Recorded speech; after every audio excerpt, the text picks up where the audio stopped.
Un camión lleva gasolina a una gasolinera, llena sus depósitos y esa gasolina puede operar mañana, pasado, tener la gasolina ahí para cuando alguien la demande. Si lo vemos como la parte eléctrica, no funciona igual.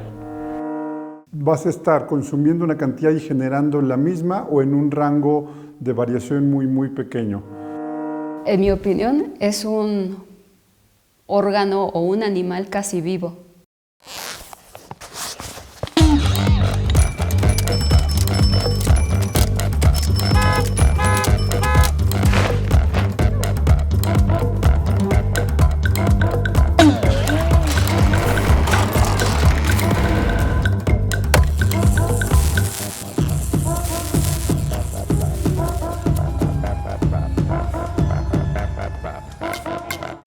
Hecha de pura retacería, de fragmentos de muy dudosa procedencia piscados por aquí y por allá de diferentes cadáveres exhumados clandestinamente, la criatura del Dr. Víctor Frankenstein nace a la vida gracias a un toque.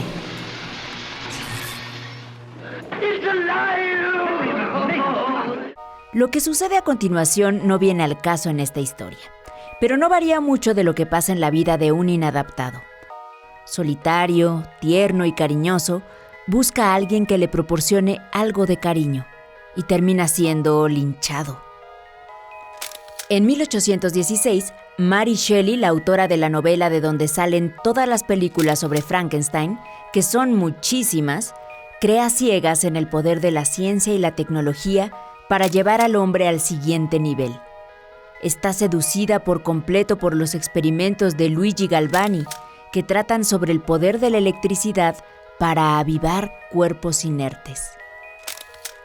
La electricidad para Shelley era tan nueva y sorprendente como para nosotros la inteligencia artificial. Hoy, un día sin energía eléctrica, un día sin luz, es impensable. Nuestra vida depende de ella. Así, 2 siglos después del nacimiento de Frankenstein, su metáfora es más real que nunca. La electricidad nos da la vida. Pero, ¿quién nos da la luz? El sistema eléctrico ciertamente es la máquina más grande creada por el hombre.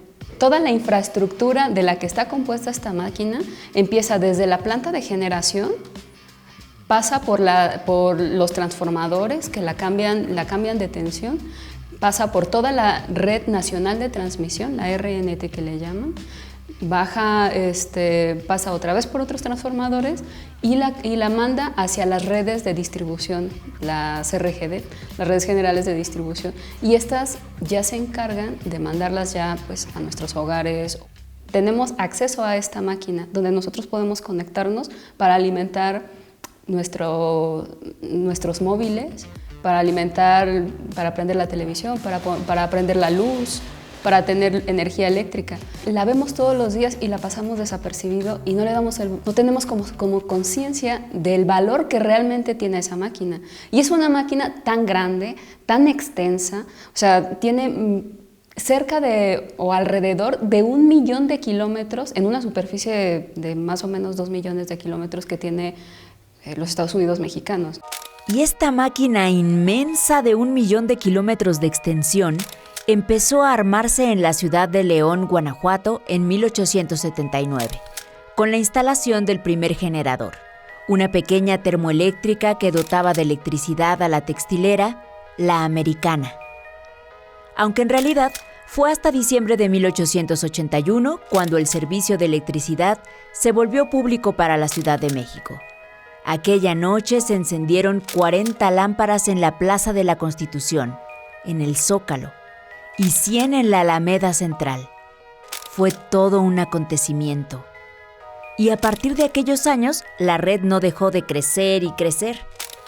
Para el doctor Rodrigo Palacios, la creación del sistema de suministro eléctrico fue como plantar un arbolito. Pero había un pequeño problema. Había arbolitos que iban a 50 hercios de frecuencia, otros a 60 hercios y otras condiciones que dificultaban que, digamos así, cuando un arbolito no podría generar a sus clientes, no habría otro que le pudiera cubrir, ¿vale?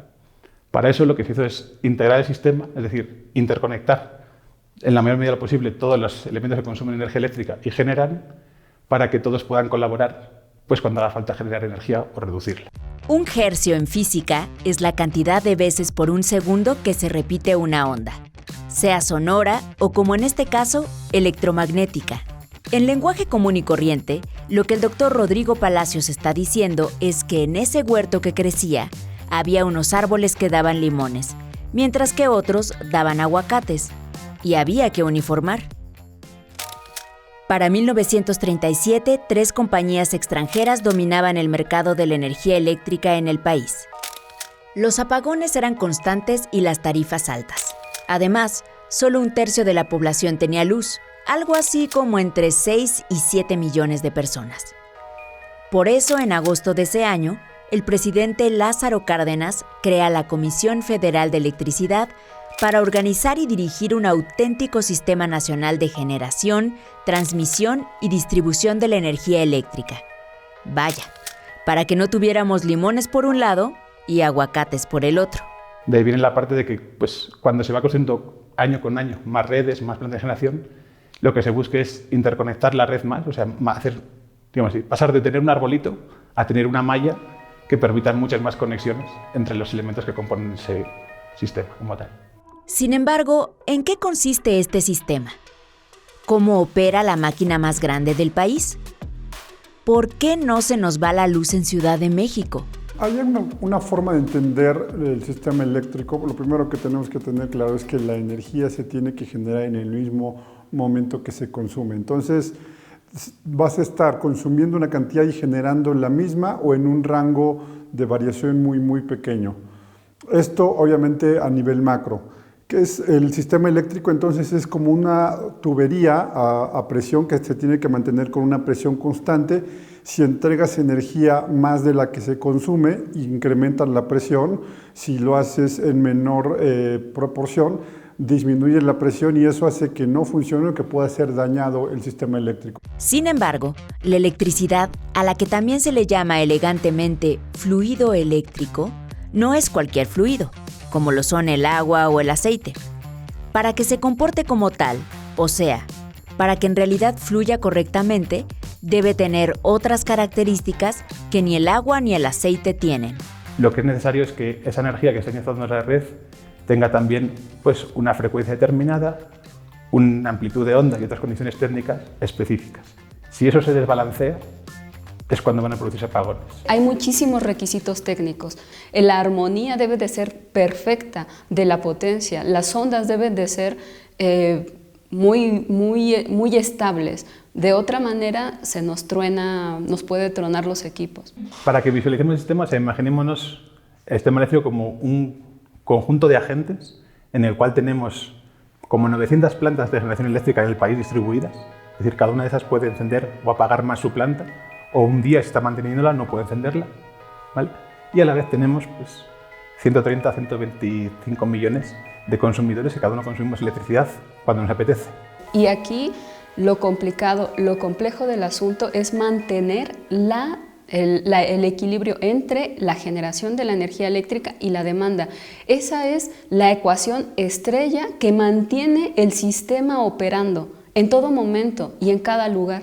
Esto significa que dentro de la operación tú tienes que tener 2 variables que son indispensables. La variable espacio, es decir, en dónde estás operando, digamos, a la Ciudad de México. Si nosotros nos fijamos en esta región, nosotros vamos a tener la generación de energía eléctrica que se genere aquí, pero también la que se importa, porque, vamos, la Ciudad de México no tiene toda la capacidad de producir la energía que requiere.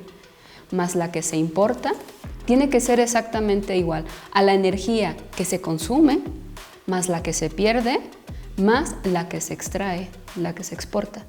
Y la variable tiempo, ¿a qué hora? ¿Cuándo? ¿Qué día? ¿Qué tiempo del año? Ese es el gran reto del día a día de la operación del sistema eléctrico. Y gracias a eso es que puedes tú prever la cantidad de energía que va a requerir el sistema y por lo tanto de la mezcla de generadores disponibles de energía eléctrica, cuánta energía vas a tomar de cada uno de ellos. Para esto se organizan los generadores de energía eléctrica del costo más bajo al costo más alto y se va recibiendo la energía de acuerdo a lo que va a demandar el sistema y a la oferta que se tiene, usando primero los más baratos y en increciendo. Está claro que la primera condición para que el sistema eléctrico funcione es el perfecto equilibrio entre la demanda y la oferta de energía en la Ciudad de México. Que se consuma todo lo que entra. Pero no se puede guardar un poquito por si de repente un imprevisto sube la demanda. Si pensamos en la gasolina, es muy sencillo decir, un camión lleva gasolina a una gasolinera, llena sus depósitos y esa gasolina puede operar mañana, pasado, tener la gasolina ahí para cuando alguien la demande. Si lo vemos como la parte eléctrica, no funciona igual. No hay una forma que a un volumen grande de energía se pueda almacenar y despacharla cuando queramos. No tenemos en la humanidad la capacidad y tampoco es redituable poder llegar a decir o crear sistemas de almacenaje tan grandes como la cantidad de energía que nosotros demandamos día a día. Es inaccesible, es imposible. Incluso yo creo que en materiales no habría manera de poder cubrir, poder lograrlo, o sea, ni siquiera con nuestros grandes minas de litio habría manera, o sea, no hay manera, eso es imposible. Almacenamiento se ha hecho desde hace muchísimo tiempo. Las hidroeléctricas es una forma de almacenamiento y de respuesta rápida. Cuando se necesita más energía eléctrica y hay disponibles hidroeléctricas, se echan a andar y eso compensa un incremento súbito de la demanda eléctrica. Hay eventos disruptivos que son pronosticables y hay eventos disruptivos que no lo son.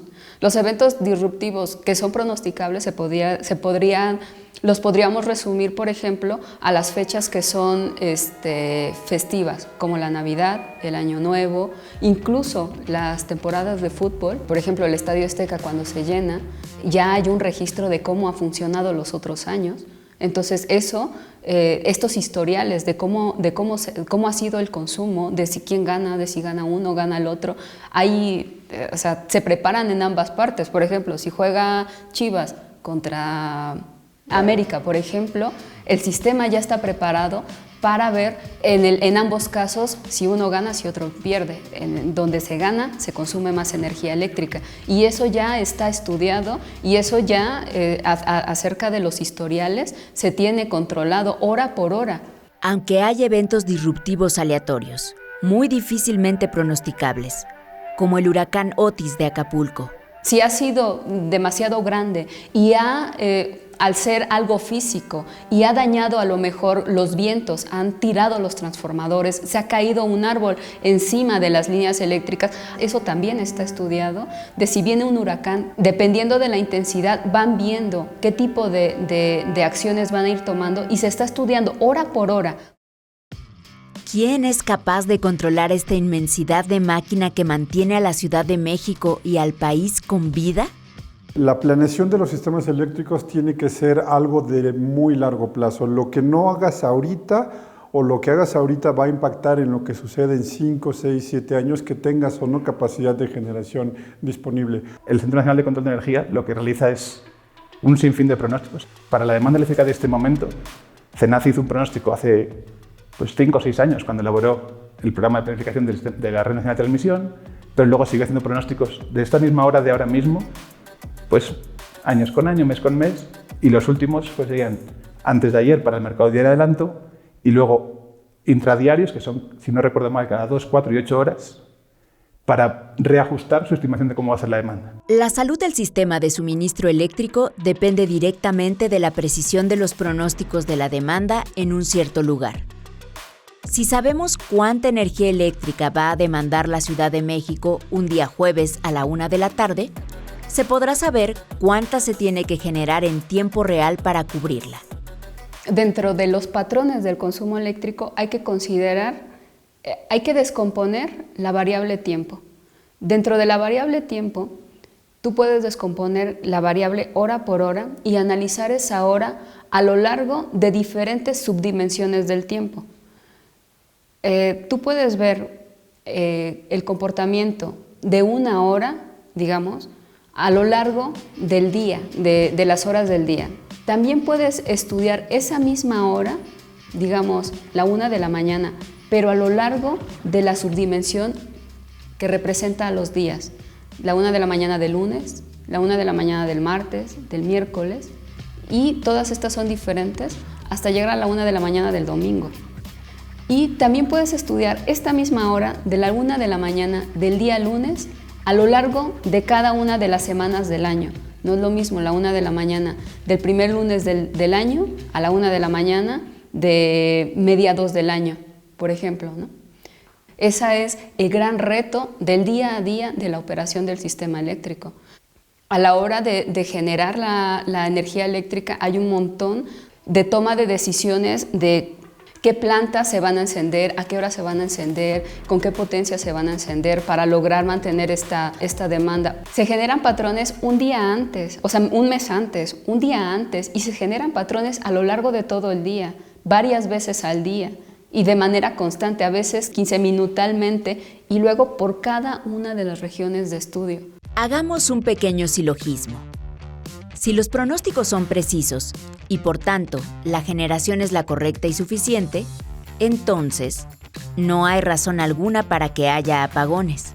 Realmente todas las predicciones son generadores de datos estocásticos y están alimentados con respecto a los historiales pasados. Claro que hay errores. Como decía hace un rato, la cantidad de energía que se consume tiene que ser la misma cantidad de energía que se genera. Si hay menor disponibilidad de energía, la forma para evitar que haya un daño en el sistema es que también disminuya la demanda de energía eléctrica. Entonces, lo que hace el operador del sistema es hacer recortes temporales para que el sistema sea más chico. Esto lo que te permite es esta variación de ir apagando una zona y luego otra y regresar el sistema a la primera, ir variando. Lo que te permite es democratizar, digamos, el apagón. De hecho, aquellos largos apagones que sucedían en la ciudad han quedado casi por completo en el pasado. Y esta es la razón. Pero, ¿qué está pasando cuando el apagón no es total?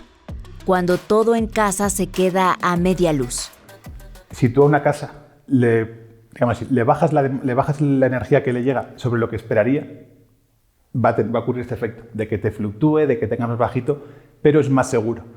Si el problema que te ocurre es al contrario, que toda la energía, lo que llega es una energía con mayor tensión de la que pueda absorber la casa, es cuando se van a quemar equipos, cuando el que vaya a tocarlo se puede electrocutar. Son básicamente variaciones del voltaje, como explicaba hace un rato, sí es de alguna forma un fluido, y cuando de repente haces mayor presión sobre un circuito eléctrico es como si metieras mayor cantidad de agua que la diseñada para una tubería, entonces puedes tronar la tubería. Todo ello por el tema de que la electricidad, para que funcione en calidad y nos dé un servicio de calidad, se requiere que tenga la frecuencia de onda. Aquí tengo que buscar el dato, si es 50 o 60 hercios, pero tiene que mantenerse en ese tipo de frecuencia.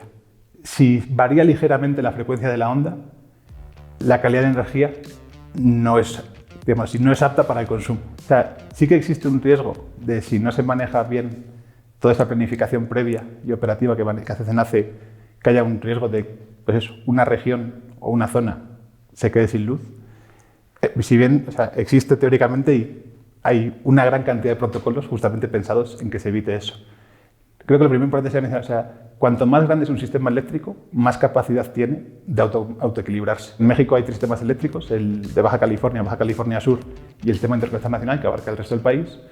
Estos problemas son mucho más comunes en esos sistemas pequeños. Y simplemente porque al final es un juego estadístico, donde tú tienes 10 generadores que producen energía. Si te falla uno, eso te va a afectar en significativa forma a lo que puedes hacer. Cuanto más grande es el sistema eléctrico, más capacidad tiene de autoequilibrarse. Y la Ciudad de México queda en el centro del gran sistema nacional, en conexión con alrededor de 900 generadores de energía. Aunque te falle uno, va a ser complicado que no tengas otro que lo pueda respaldar. Entonces puede ocurrir y en los pequeños más riesgo. Y si uno de esos pequeños riesgos, por azares del destino, le toca precisamente al Centro Nacional de Control de Energía y se queda sin luz, aunque sea unos instantes, ¿qué sucedería? Hay otras dependencias exactamente iguales que pueden dar esa función. La UNAM en la universidad tiene un sistema similar al que usa el CENACE, tanto de software como de equipamiento, que ya en un caso extremo podría llegar a tomarle más funciones de controlar desde ahí. Entre las muchas preguntas que nos gustaría hacer sobre el suministro de energía eléctrica en la Ciudad de México, no hay duda que la primera es ¿cuánta luz usamos? Pues en 2021 consumimos un total de 12.4 terawatts hora, lo que significa tener encendidos permanentemente durante un año 14.169.910.24 focos. Aunque en toda esa inmensa cantidad no podían faltar las mermas. Primero están las mermas físicas, las propias del sistema de distribución. Es lo que se llama la ley de Joule, que es tú metes a un cable electrones, hay una parte de ellos que va empujando la corriente eléctrica, pero hay algunos electrones que no empujan y no desplazan otros electrones, sino que chocan con el núcleo, lo calientan, y esa es la pérdida de energía que se da y que tiene efectos en sistemas pequeños como en nuestra casa. La fórmula que rige la electricidad se puede decir que es resistencia es igual a voltaje partido intensidad. Y entendamos que voltaje es un sinónimo de tensión. Si tomamos el ejemplo de eso, desde la planta, cuando se inyecta la red de transmisión, hay unas pérdidas que son pérdidas en transmisión. La misma estructura molecular de los materiales que conforman la red eléctrica ofrecen resistencia al paso de los electrones. Esto es un proceso físico que no puede ser perfecto.